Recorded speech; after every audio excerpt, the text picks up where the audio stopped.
പ്രണയതീരം ഭാഗം 33. കിച്ചു സത്യയുടെ അടുത്തേക്ക് ചെന്നു. എന്തു പറ്റി? നിനക്ക് എന്തെങ്കിലും പറയാനുണ്ടോ ഇവളോട്? സത്യയെ അച്ചുവിൻ്റെ മുന്നിൽ കൊണ്ടുവന്ന് നിർത്തിക്കൊണ്ട് അവൻ ചോദിച്ചു. സത്യ പൊട്ടിക്കരഞ്ഞുകൊണ്ട് അവളുടെ കയ്യിൽ പിടിച്ചു. പോട്ടേടാ, സാരമില്ല. ഇതിൻ്റെ ഒരു കുറവ് എനിക്കുണ്ടായിരുന്നു. ഞാൻ കുറേ നാളായി വയറ് ക്ലീൻ ചെയ്യണം എന്ന് വിചാരിച്ചിട്ട് അത് ഇങ്ങനെയായി എന്ന് വിചാരിച്ചാൽ മതി. സങ്കടപ്പെടാതെ. അവൾ പറയുന്നത് കേട്ട് എല്ലാവരും അവളെ അത്ഭുതത്തോടെ നോക്കി. ഇങ്ങനെയൊക്കെ ഇവൾക്ക് സംസാരിക്കാൻ പറ്റുന്നുണ്ടല്ലോ എന്നായിരുന്നു എല്ലാവരും ചിന്തിച്ചത്. എനിക്ക് കുഴപ്പമൊന്നുമില്ല. നീ ഇനി കരഞ്ഞ് ബഹളം വെച്ച് എന്നെ കൂടി സങ്കടപ്പെടുത്തല്ലേ. കാമുകൻ ഇട്ടേച്ചു പോയ കാമുകിയാണ് ഞാൻ. അപ്പോൾ ആ സങ്കടത്തിന് ഞാനിത് ചെയ്തതാണെന്ന് മറ്റുള്ളവർ അറിഞ്ഞാൽ മതി.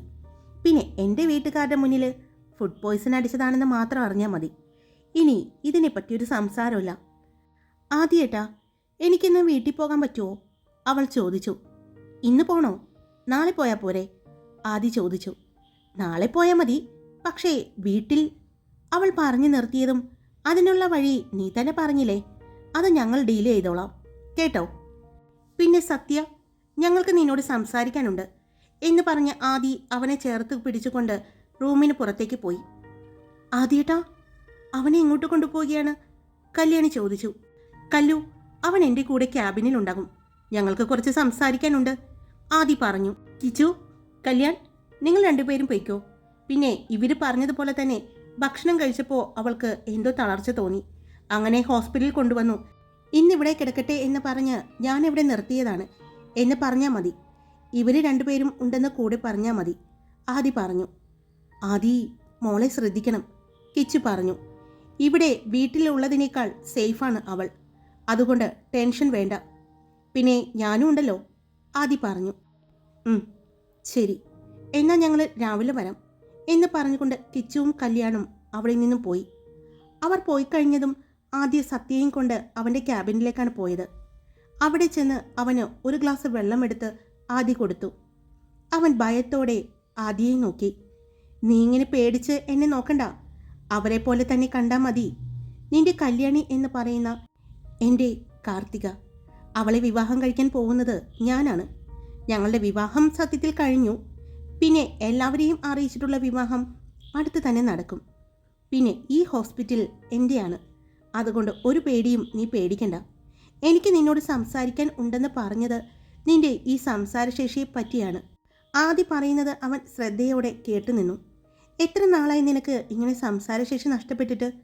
ജന്മനാ നീ ഇങ്ങനെയായിരുന്നോ?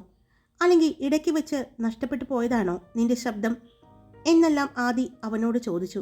ആദ്യം സംസാരിക്കാൻ ചെറിയൊരു ബുദ്ധിമുട്ടുണ്ടായിരുന്നു എങ്കിലും പിന്നീട് അവൻ ആദിയുമായിട്ട് നന്നായിട്ട് തന്നെ സംസാരിച്ചു. ആദി പറയുന്നത് അവന് മനസ്സിലാകുന്നുണ്ടെങ്കിലും തിരിച്ച് ആംഗ്യ ഭാഷയിലൂടെയാണ് അവൻ പറഞ്ഞത്. അത് ആദിക്ക് മനസ്സിലാകുന്നുണ്ടായിരുന്നു. കുറേ നേരം അവൻ സംസാരിച്ചു. അതിനുശേഷം ആദി ഫോണെടുത്ത് ആരെയോ വിളിച്ചു. അവരോട് സംസാരിച്ചതിന് ശേഷം സത്യയോട് ഇന്ന് കല്യാണിയുടെയും ദേവുവിൻ്റെയും കൂടെ ഇവിടെ തന്നെ നിൽക്കാൻ പറഞ്ഞു. വീട്ടിൽ വിളിച്ച് പറഞ്ഞോളാം എന്നും നാളെ ഒരു ഡോക്ടറെ കാണാമെന്നും ആദി പറഞ്ഞു. നമുക്ക് അവർക്കുള്ള ഫുഡ് വാങ്ങിക്കൊണ്ട് പോകാം എന്ന് പറഞ്ഞ് ആദി അവിടെ നിന്നും എഴുന്നേറ്റു. കൂടെ സത്യയും. അവൻ സത്യയെയും കൂട്ടി. ഇപ്പോൾ സത്യയ്ക്ക് ആദിയുമായിട്ട് ഒരു അകലം കുറഞ്ഞിരുന്നു. അതുകൊണ്ട് തന്നെ ചെറിയൊരു പുഞ്ചിരി അവനിൽ ഉണ്ടായിരുന്നു. അവർ രണ്ടുപേരും ക്യാൻറ്റീനിൽ പോയി അവർക്കുള്ള ഭക്ഷണവും വാങ്ങിക്കൊണ്ടാണ് അച്ചുവിൻ്റെ റൂമിലേക്ക് ചെന്നത്. അവിടെ ചെന്നപ്പോൾ 4 പേരും ലൂഡോ കളിക്കുകയാണ്. നിങ്ങൾക്ക് ഇവിടെ വന്നിട്ടും ഇത് തന്നെയാണോ പണി? ആദി ചോദിച്ചു. പിന്നെ ബോറടിക്കുന്നു. എത്രയാണെന്ന് വെച്ചാൽ ഇങ്ങനെ ഫോണിൽ നോക്കിക്കൊണ്ടിരിക്കുന്നത്. അതുകൊണ്ടാണ് ഞങ്ങൾ ലൂഡോ കളിച്ചത്. പിന്നെ മനസ്സും ഒന്ന് റിലാക്സ് ആവും. ഇനി TV കാണാമെന്ന് വെച്ചാൽ ഓരോരുത്തർക്കും ഓരോ ഇഷ്ടങ്ങളാണ്. അപ്പോൾ എന്തുകൊണ്ടും സേഫ് ഇതാണ്, ദേവ് പറഞ്ഞു. ആദ്യേട്ടാ, വിശക്കുന്നുണ്ട്, അവൾ പറഞ്ഞു. എല്ലാവർക്കും ഉള്ള ഫുഡ് വാങ്ങിയിട്ടുണ്ട് എന്ന് പറഞ്ഞപ്പോഴാണ് സത്യയുടെ കയ്യിൽ ഇരിക്കുന്ന വലിയ 2 കവർ അവൾ കാണുന്നത്. അതെയോ? എന്നാ പിന്നെ നേരത്തെ പറയണ്ടേ എന്ന് പറഞ്ഞ് ദേവു ചെന്ന് അവൻ്റെ കയ്യിൽ നിന്നും കവർ വാങ്ങി. ആദ്യേട്ടാ, സത്യ വീട്ടിലേക്ക് ആക്കണ്ടേ? കല്യാണി ചോദിച്ചു. വേണ്ട, ഇന്ന് സത്യ നമ്മുടെ കൂടെ ഇവിടെ ഉണ്ടാകും. നാളെ ഞാൻ ഡോക്ടർ ഗംഗാധരനെ ഒന്ന് കാണാൻ വേണ്ടി അപ്പോയിൻമെൻ്റ് എടുത്തിട്ടുണ്ട്. സത്യയെ ഒന്ന് കാണിച്ചു നോക്കാം. അദ്ദേഹം പറയട്ടെ എന്താണെന്ന്, ആദി പറഞ്ഞു. വളരെ നല്ല കാര്യമാണ് ആദ്യേട്ടാ. ഞാൻ ഇക്കാര്യം ആദ്യേട്ടനോട് പറയാനിരുന്നതാണ്. അതിനിടയ്ക്കാ ഇങ്ങനെ സംഭവിച്ചത്. കല്യാണി പറഞ്ഞു. ഇതെല്ലാം ഒരു നിമിത്തമായിരിക്കും ചിലപ്പോൾ, സോനു പറഞ്ഞു. അപ്പോഴേക്കും ദേവു എല്ലാവർക്കുമുള്ള ഭക്ഷണം എടുത്തു. ആദ്യേട്ടാ, നമുക്കെല്ലാവർക്കും കൂടി ഒരുമിച്ച് കഴിക്കാം എന്ന് പറഞ്ഞ് അവർ എല്ലാവരും കൂടി ഒരുമിച്ച് തമാശകൾ പറഞ്ഞും സംസാരിച്ചും ഭക്ഷണം കഴിച്ചു. സത്യയും അവരുടെ കൂടെ കൂടി. അവൻ്റെ ടെൻഷനെല്ലാം മാറി. അവരുടെ ഇടയിലെ ഒരാളായി അവർ അവനെ മാറ്റിയിരുന്നു. വലിയ ലക്ഷറി VIP റൂമായിരുന്നു അച്ചുവിന് ആദി കൊടുത്തത്. അതുകൊണ്ട് തന്നെ അവിടെ എല്ലാ സൗകര്യങ്ങളും ഉണ്ടായിരുന്നു. പിന്നെ മറ്റൊരു റൂം കൂടി ആദി എടുത്തിട്ടുണ്ടായിരുന്നു. അവിടെ ആദിയും സത്യയും കൂടി കിടക്കാം എന്ന് പറഞ്ഞു. കല്യാണിയെ ആദി വിളിച്ചെങ്കിലും അവൾ കൂട്ടുകാരുടെ ഒപ്പം കിടന്നോളാം എന്ന് പറഞ്ഞു. അതിന് ചെറിയൊരു പരിഭവം അവൻ കാണിച്ചെങ്കിലും, അതെ, ലൈസൻസ് മുഴുവനുമായിട്ട് കിട്ടിയിട്ടില്ല, എന്നിട്ട് മതി ഒരുമിച്ചുള്ള കിടത്തവും എല്ലാം. ഞങ്ങളും ഇവിടെയുണ്ടേ, ഒന്നുമില്ലെങ്കിലും ഞങ്ങളെക്കുറിച്ചെങ്കിലും ഒന്ന് ചിന്തിക്കണ്ടേ നിങ്ങൾ, ദേവ് പറഞ്ഞു. അത് കേട്ട് ചിരിച്ചുകൊണ്ട് ആദി സത്യയും കൊണ്ട് മറ്റൊരു റൂമിലേക്ക് പോയത്. പിറ്റേ ദിവസം രാവിലെ തന്നെ അച്ചുവിൻ്റെ അമ്മയും അച്ഛനും എല്ലാവരും എത്തിയിരുന്നു. അവൾക്ക് കുഴപ്പം ഒന്നും ഇല്ല എന്ന് കണ്ടപ്പോൾ തന്നെ മനസ്സിലായി. വലിച്ചു വാരി എന്തെങ്കിലും കഴിക്കുമ്പോൾ നോക്കണം, അല്ലാതെ എന്തെങ്കിലും കിട്ടുമ്പോൾ ഒന്നും നോക്കാതെ വയറ് നിറച്ച് കഴിക്കുകയല്ല ചെയ്യേണ്ടത് എന്നെല്ലാം പറഞ്ഞ് അവളുടെ അമ്മ അവളെ വഴക്ക് പറയുന്നുണ്ട്. എന്നാൽ ഇതൊന്നും തന്നെ ബാധിക്കുന്നില്ല എന്നതുപോലെയാണ് അവൾ കിടക്കുന്നത്. കുറേ നേരം അവർ പരാതി പറയുകയും ദേഷ്യപ്പെടുകയും എല്ലാം ചെയ്തതിന് ശേഷം എപ്പോഴാണ് ഡിസ്ചാർജ് ആവുന്നത് അവർ ചോദിച്ചു. ആൻറ്റി, ഞങ്ങൾ വന്നോളാം എന്ന് ദേവ് പറഞ്ഞ് അവരെ തിരിച്ചയക്കുകയായിരുന്നു.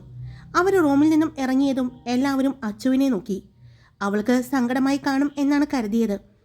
അവർ റൂമിന് പുറത്തേക്കിറങ്ങി എന്ന് കണ്ടതും അച്ചു 2 ചെവിയിൽ നിന്നും എന്തോ എടുക്കുന്നത് കണ്ടതും അപ്പോഴാണ് അവൾ ബഡ് വെച്ചിരിക്കുന്നത് കാണുന്നത്. അതിലൂടെ പാട്ടുകൾ കേൾക്കുന്നുണ്ട്. മുടി വെച്ച് മറച്ചു കിടക്കുന്നത് കൊണ്ട് ആരും അത് കണ്ടില്ല. അപ്പോ നീ ഇത്രയും നേരം നിന്റെ അമ്മ ചീത്ത പറഞ്ഞത് ഒന്നും കേട്ടില്ലേ? ദേവു ചോദിച്ചു. എന്തു പറഞ്ഞു? ഞാനൊന്നും കേട്ടില്ല. ഞാൻ നല്ല റൊമാൻറ്റിക് സോങ്ങുകൾ കേട്ട് കിടക്കായിരുന്നു. ഇനിയിപ്പോൾ ഇതൊക്കെ കേൾക്കുകയല്ലേ എനിക്ക് നിവർത്തിയുള്ളൂ, അവൾ പറഞ്ഞു. കൊള്ളാം, നിന്റെ അമ്മ പറഞ്ഞത് മുഴുവനും ഞങ്ങൾ കേട്ടു. നീ അങ്ങോട്ട് നോക്ക് എന്ന് പറഞ്ഞ് ദേവു സോനുവിനെ കാണിച്ചു കൊടുത്തു. തലയ്ക്ക് കൈ കൊടുത്തുകൊണ്ട് അവൾ അവിടെയുള്ള ബെഡിൽ ഇരിക്കുന്നുണ്ട്. എന്തു പറ്റി അവൾക്ക്? അച്ചു ചോദിച്ചു. നിന്റെ അമ്മ പറഞ്ഞത് കേട്ട് അന്താളിച്ച് നിൽക്കുന്നതാണ് ആ കാണുന്നത്, ദേവു പറഞ്ഞു. അത്രയ്ക്ക് അമ്മ പറഞ്ഞോ? പിന്നെ നല്ല വർത്താനായിരുന്നു. എന്തായാലും നീ കേൾക്കാഞ്ഞത് നന്നായി. നീ ഭക്ഷണത്തെ പോലും ചിലപ്പോൾ പിന്നെ വെറുത്തു പോകും. അപ്പോഴാണ് സത്യയെ ഡോക്ടർ ഗംഗാധരൻ്റെ അടുത്ത് കാണിക്കാൻ പോയ ആദി വന്നത്. ആദി വന്നതും സത്യയുടെ മുഖത്തെ സന്തോഷം അവരെല്ലാവരും കണ്ടു. ആദിയുടെ മുഖത്തും സന്തോഷം തന്നെയായിരുന്നു. എന്തായി ആദിയേട്ടാ? കല്യാണി ചോദിച്ചു. എന്താവൻ? സത്യയെ അദ്ദേഹം ട്രീറ്റ്മെൻറ്റ് നടത്താമെന്ന് പറഞ്ഞിട്ടുണ്ട്. അതിന് ചിലപ്പോൾ അവനെയും കൊണ്ട് നമുക്ക് എബ്രോഡ് പോകേണ്ടി വരും. അതൊന്നും സാരമില്ല, ഞാൻ നോക്കിക്കോളാം. ഏട്ടൻ അവിടെയുണ്ടല്ലോ, ഞാൻ വിളിച്ച് പറഞ്ഞോളാം, ആദി പറഞ്ഞു. അപ്പോൾ അവനെ സംസാരിക്കാൻ പറ്റുമോ? ദേവ് ചോദിച്ചു. പറ്റും, അതാ ഞാൻ പറഞ്ഞത്. കുറച്ച് നാൾ അവനെ കൊണ്ടുപോകണം. അവൻ്റെ പഠിത്തം കൂടി അവിടെ നടത്താമെന്നാണ് ഞാൻ കരുതുന്നത്. അതിൻ്റെ കൂട്ടത്തിൽ ട്രീറ്റ്മെൻറ്റ് നടത്താം. അതിൻ്റെ കാര്യങ്ങളെല്ലാം നമുക്ക് ചെയ്യാം, ആദി പറഞ്ഞു. സത്യയുടെ കണ്ണുകൾ അതെല്ലാം കേട്ട് നിറഞ്ഞു. അവൻ കരയുന്നത് കണ്ട് ദേവുവും കല്യാണിയും അവനെ ചേർത്ത് പിടിച്ചു. എന്തായാലും ഇവളുടെ വിഷം കഴിക്കൽ കൊണ്ട് ഉപകാരമുണ്ടായത് സത്യയ്ക്കാണ്. എന്നാ ഇവനത് നേരത്തെ കൊടുക്കാറുന്നില്ലേ ഇവൾക്ക്, സോനു പറഞ്ഞു. അത് കേട്ട് അച്ചു ഭ എന്ന് പറഞ്ഞ് അവളെ ആട്ടി. എന്തു അടി? ദേവു ചോദിച്ചു. പിന്നെ ഞാൻ നേരത്തെ വിഷം അടിച്ചിരുന്നെങ്കിൽ എന്ത് പറയായിരുന്നു എല്ലാവരോടും? ഇപ്പോൾ ആ വിനോദ് എന്നെ ഇട്ടേച്ച് പോയതിൻ്റെ സങ്കടത്തിലാണ് ഞാൻ വിഷം കഴിച്ചത് എന്ന് കരുതാം. പണ്ടായിരുന്നെങ്കിൽ എന്ത് പറയുമായിരുന്നു? അച്ചു പറയുന്നത് കേട്ട് ആദി എല്ലാവരെയും നോക്കി. അവൻ ചിരിച്ചുകൊണ്ട് പുറത്തേക്ക് ഇറങ്ങാൻ പോയപ്പോഴാണ് അങ്ങോട്ട് വിനോദും ശരത്തും കൃഷ്ണയും കൂടി വരുന്നത്. അവരെ കണ്ടതും ആദി അവിടെ തന്നെ നിന്നു. 100 ആയുസാണ് അവന്. അവനെ കണ്ടതും ദേവു അച്ചുവിൻ്റെ ചെവിയിൽ പറഞ്ഞു. അവൾ ഒന്നും മിണ്ടാതെ കിടന്നതേയുള്ളൂ. ശരത്ത് റൂമിലേക്ക് കയറിയതും നോക്കിയത് കല്യാണിയായിരുന്നു. അത് കണ്ടതും ദേവു അവൾക്ക് മുന്നിൽ കയറി നിന്നു. എന്താ നിങ്ങൾ ഇങ്ങോട്ട് വന്നത്? ദേവു ചോദിച്ചു. അത് ഇയാളിങ്ങനെ ചെയ്തു എന്നറിഞ്ഞപ്പോൾ വന്നതാണ്, കൃഷ്ണ പറഞ്ഞു. എന്തു ചെയ്തു എന്ന് സോനു ചോദിച്ചു. അല്ല, പോയിസൺ കഴിച്ചു എന്ന് കൃഷ്ണ പറഞ്ഞതും ഇതൊക്കെ തന്നോട് ആരാ പറഞ്ഞത്? അവൾ പോയിസൺ അടിച്ചതല്ല, അവൾക്ക് ഭക്ഷണത്തിൻ്റെ അലർജിയാണ്. അല്ലാതെ ഇപ്പോൾ പോയിസൺ അടിക്കാൻ മാത്രം അവൾക്ക് പ്രശ്നമുണ്ടെന്ന് എനിക്ക് തോന്നുന്നില്ല. നിനക്കങ്ങനെ എന്തെങ്കിലും പ്രശ്നമുണ്ടോ അച്ചു? ദേവ് ചോദിച്ചു. അവൾ അപ്പോഴും ഒന്നും മിണ്ടാതെ കിടന്നതേയുള്ളൂ. നിങ്ങൾ എന്തൊക്കെ പറഞ്ഞാലും സത്യം ഞങ്ങൾ അറിഞ്ഞിട്ട് തന്നെയാണ് വന്നത്, കൃഷ്ണ പറഞ്ഞു.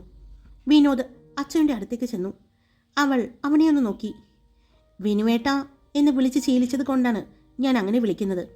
പേര് വിളിക്കാൻ എന്തോ ഒരു മടി. ദേവ് പറഞ്ഞതുപോലെ ഞാൻ പോയിസൺ കഴിച്ചതൊന്നുമല്ല. അതിൻ്റെ ആവശ്യമുണ്ടെന്ന് എനിക്ക് തോന്നുന്നില്ല.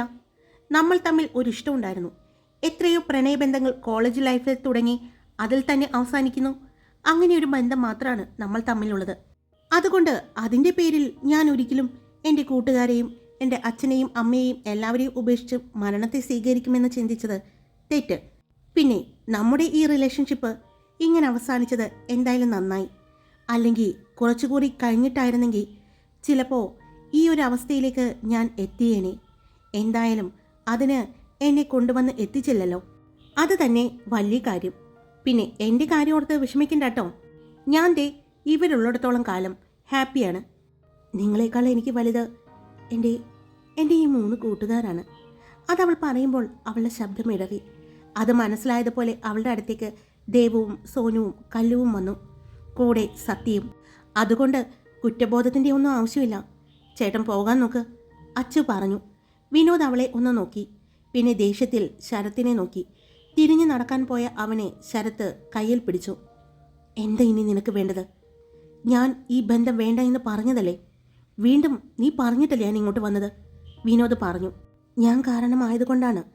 ഞാൻ ഈ പ്രശ്നം പരിഹരിക്കാൻ പറ്റുമോ എന്ന് ശ്രമിച്ചു നോക്കിയതാണ്. അങ്ങനെ പരിഹരിച്ചിട്ട് ഞങ്ങളുടെ അച്ചുവിന് ഇയാളെ വേണ്ട. അത് പറഞ്ഞത് കല്യാണിയായിരുന്നു. ശരത്ത് അവളെ ഒന്ന് നോക്കി. അതെ, അത് തന്നെയാണ് ഞങ്ങളുടെ എല്ലാവരുടെയും അഭിപ്രായം. അതുകൊണ്ട് ഇനി അവൾ വിഷം കഴിച്ചാലും തൂങ്ങി മരിച്ചാലും അപകടം സംഭവിച്ചാലും ഒന്നും നിങ്ങളാരും അന്വേഷിച്ച് വരരുത്. ഇനി വന്നാൽ തന്നെ അത് നിങ്ങളുടെ ഒപ്പം കോളേജിൽ പഠിക്കുന്ന നിങ്ങളുടെ പരിചയക്കാർക്ക് സംഭവിച്ചു എന്ന് വിചാരിച്ച് മാത്രം, അങ്ങനെ മാത്രം വന്നാൽ മതി, ദേവ് പറഞ്ഞു. വിനോദ് ശരത്തിൻ്റെ കൈ കുടഞ്ഞുകൊണ്ട് അവിടെ നിന്ന് പുറത്തേക്ക് ഇറങ്ങിപ്പോയി. അവൻ്റെ പുറകെ ശരത്തും പോയി. അതിനുശേഷമാണ് കൃഷ്ണ പോയത്. അവർ പോയതും ആദി ഞാനിപ്പോൾ വരാം എന്ന് പറഞ്ഞുകൊണ്ട് അവിടെ നിന്നും പുറത്തേക്ക് പോയി. അല്ല, നീ എന്ത് ധൈര്യത്തിനാ ഞാനിനി വിഷം കഴിക്കുമെന്നോ തൂങ്ങിച്ചാവുമെന്നോ അപകടം സംഭവിക്കുമെന്നോ എന്തൊക്കെയോ പറയുന്നുണ്ടായിരുന്നല്ലോ. എൻ്റെ പൊന്നു ദേവു, ദൈവത്തെ ഓർത്ത് നിന്റെ കരുനാക്ക് വളയ്ക്കല്ലേ. എനിക്ക് ജീവിക്കാൻ നല്ല ആഗ്രഹമുള്ളത് കൊണ്ടാണ്, അച്ചു പറഞ്ഞു. അങ്ങനെ വീണ്ടും അവർ അവരുടെ ലോകത്തേക്ക് മാത്രമായി. അച്ചുവിനെ ഡിസ്ചാർജ് ചെയ്ത് വീട്ടിലേക്ക് വിട്ടു. വീട്ടിലേക്ക് പോകാൻ നല്ല മടിയുണ്ടായിരുന്നെങ്കിലും അവൾ ഇയർബഡുള്ള ധൈര്യത്തിലാണ് വീട്ടിലേക്ക് പോയത്. പോകുന്ന വഴിക്ക് സത്യയെ അവൻ്റെ വീട്ടിലാക്കാനും ആദി അവൻ്റെ അച്ഛനോടും അമ്മയോടും സംസാരിക്കാനും അവൻ്റെ ചികിത്സയുടെ കാര്യങ്ങളും പഠനത്തിൻ്റെ കാര്യങ്ങളും എല്ലാം ആദി സംസാരിച്ചു. അവന് തൽക്കാലത്തേക്ക് ഇവിടെ നിന്നും ആദിയുടെ കൂടെ അബ്രോഡ് പഠിക്കാൻ വിടാൻ അനുവാദം ആദി ചോദിച്ചു. അവൻ്റെ അച്ഛനും അമ്മയ്ക്കും അതിൽ പരം സന്തോഷം ഉണ്ടായിരുന്നില്ല. തൻ്റെ മകനെ ഇവിടെ എല്ലാവരും കളിയാക്കുമ്പോൾ അവന് അവിടെ കിട്ടാൻ പോകുന്ന വിദ്യാഭ്യാസവും ഉയർച്ചയും മാത്രമായിരുന്നു അപ്പോൾ ആ അച്ഛനും അമ്മയും ആലോചിച്ചത്. അതുകൊണ്ട് തന്നെ മകൻ്റെ വേർപിരിയിൽ അവർക്ക് സങ്കടമുണ്ടാക്കിയെങ്കിലും അതിനു മുകളിൽ അവരുടെ മനസ്സിൽ മകൻ്റെ ഉയർച്ചയായിരുന്നു. അവന് കിട്ടാൻ പോകുന്ന ഉയർന്ന വിദ്യാഭ്യാസമായിരുന്നു. അവന് തിരിച്ചു കിട്ടാൻ പോകുന്ന ശബ്ദമായിരുന്നു. ഇവിടെ നിന്ന് തൻ്റെ വീട്ടുകാരും ബന്ധുക്കളും എല്ലാം അവനെ കളിയാക്കുമ്പോൾ അതിൽ നിന്നും അവൻ രക്ഷപ്പെടും എന്നെല്ലാമാണ് അവർ ചിന്തിച്ചത്. അതുകൊണ്ട് തന്നെ അവർ ആദിക്ക് സമ്മതം കൊടുത്തു. പോകുന്ന കാര്യം റെഡിയാക്കാം എന്ന് പറഞ്ഞ് ആദി അവിടെ നിന്നും പോയി. അതിനുശേഷമാണ് അവർ അച്ചുവിൻ്റെ വീട്ടിലേക്ക് ആക്കി കൊടുത്തത്. അന്ന് കല്യാണി വീട്ടിൽ ചെന്ന് സദു അച്ഛനോടും കനകാമ്മയോടും കാര്യങ്ങളെല്ലാം പറഞ്ഞു. അവർക്കും കേട്ടപ്പോൾ ഒരുപാട് സന്തോഷം തോന്നി. അന്ന് രാത്രി ആദി കല്യാണിയെ ഫോണിൽ വിളിച്ച് വരാൻ കുറച്ച് ലേറ്റാകും എന്ന് പറഞ്ഞു. എന്നും കല്യാണിയുടെ കൂടെ തന്നെയായിരുന്നു ആദി. അത് കിച്ചുവിനും കീർത്തനയ്ക്കും മാത്രം അറിയുന്ന ഒരു രഹസ്യമായിരുന്നു. ആദി അന്ന് ഹോസ്പിറ്റലിൽ കുറച്ച് തിരക്കുണ്ടായിരുന്നു. അതിനുശേഷം വീട്ടിൽ വന്നപ്പോൾ തന്നെ സമയം 11 മണി കഴിഞ്ഞിരുന്നു. കല്യാണി അവൻ വരുന്നത് കാത്ത് റൂമിൽ ബുക്കുകൾ വായിച്ചു കൊണ്ടിരിക്കുകയാണ്. വീട്ടിൽ വന്ന് ഭക്ഷണം കഴിച്ചു കഴിഞ്ഞ അവൻ കല്ലുവിൻ്റെ വീട്ടിലേക്ക് ഇറങ്ങിയപ്പോഴാണ് ആ വീടിൻ്റെ ഗേറ്റിനടുത്തായി നിൽക്കുന്ന ഒരാളെ അവൻ കാണുന്നത്. അത് കണ്ടതും ആദി പെട്ടെന്ന് തന്നെ കിച്ചുവിനെ വിളിച്ചു. പിന്നെ കല്യാണിനെയും. ലൈറ്റ് ഇടാതെ പുറത്തേക്ക് വരാൻ അവൻ പറഞ്ഞു. അവൻ പറഞ്ഞതുപോലെ തന്നെ അവർ രണ്ടുപേരും വന്നു. അപ്പോഴാണ് ആ വീടിൻ്റെ ഗേറ്റിന് പുറത്ത് ഒരാളല്ല ഒന്നിലധികം ആളുകളുണ്ടെന്ന് അവർ കാണുന്നത്. ഹായ്, എല്ലാവർക്കും സുഖമായിട്ടിരിക്കുന്നു? ഞാൻ സുഖമായിട്ടിരിക്കുന്നു. സ്റ്റോറി ഇട്ടിട്ട് മഴയുടെ ഡിസ്റ്റർബൻസ് ശബ്ദത്തിൽ ഉണ്ടാകുമെന്ന് കരുതുന്നു.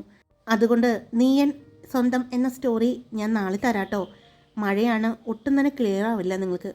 അപ്പോൾ സ്റ്റോറി ഇഷ്ടപ്പെട്ട ലൈക്ക് ചെയ്യാനും അതിൻ്റെ അഭിപ്രായങ്ങൾ കമൻറ്റ് ചെയ്യാനും സബ്സ്ക്രൈബ് ചെയ്യാതെ കേൾക്കുന്നവരുണ്ടെങ്കിൽ സബ്സ്ക്രൈബ് ചെയ്യാനും മറക്കല്ലേ. Love you all.